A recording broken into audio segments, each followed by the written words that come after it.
Hi, first grade. It's time to read another story together. And today we're reading Sheila Rae the Brave by Henkes. I want you to think about, what does being brave mean? What does that word mean to you? To me, it doesn't mean I'm fearless, but it means I am scared of things and I am afraid, but I'm going to face my fears anyways. I'm going to be courageous and I'm going to be brave. So let's find out what happens to Sheila Rae the Brave. Sheila Rae the Brave by Henkes. For Gretchen, there's our dedication page. Sheila Rae wasn't afraid of anything. She wasn't afraid of the dark. She wasn't afraid of thunder and lightning. And she wasn't afraid of the big black dog at the end of the block.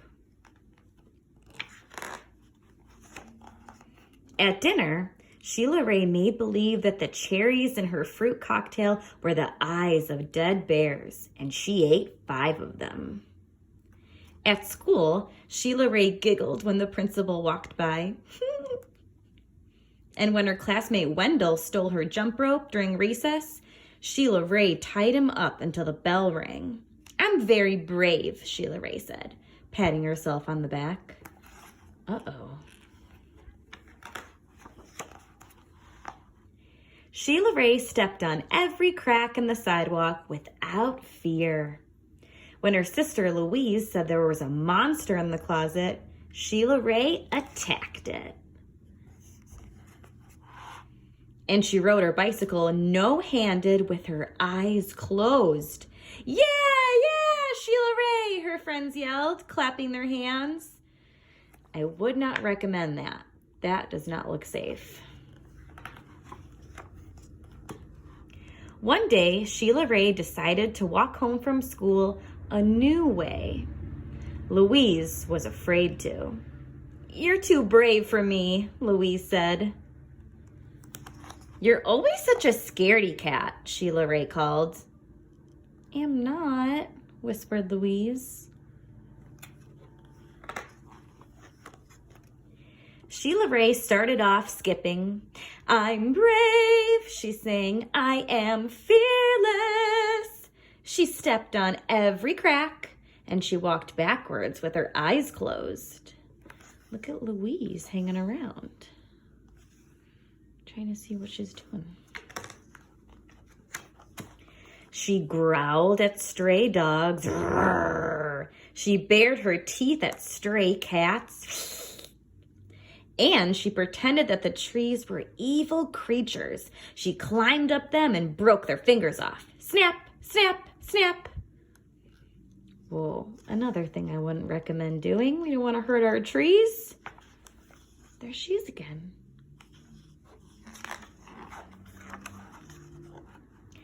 Sheila Rae walked and walked. She turned corners. She crossed streets. It suddenly occurred to Sheila Rae that nothing looked familiar. She looks kind of scared right now. Scared like she doesn't know where she is. Sheila Rae heard frightening noises. They sounded worse than thunder. She thought horrible thoughts. They were worse than anything she had ever imagined. "I'm brave," Sheila Rae tried to convince herself. "I am fearless. I am brave. I am fearless." The sounds became more frightening.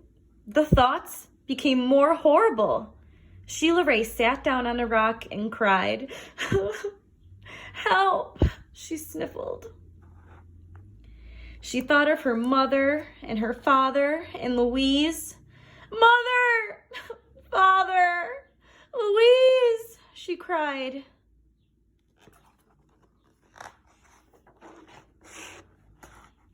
"Here I am," a voice said. "Louise!" Sheila Rae hugged her sister. "We're lost," Sheila Rae said. No, we're not, said Louise. I know the way home. Follow me. Louise stepped on every crack. She walked backwards with her eyes closed. She growled at stray dogs and bared her teeth at stray cats.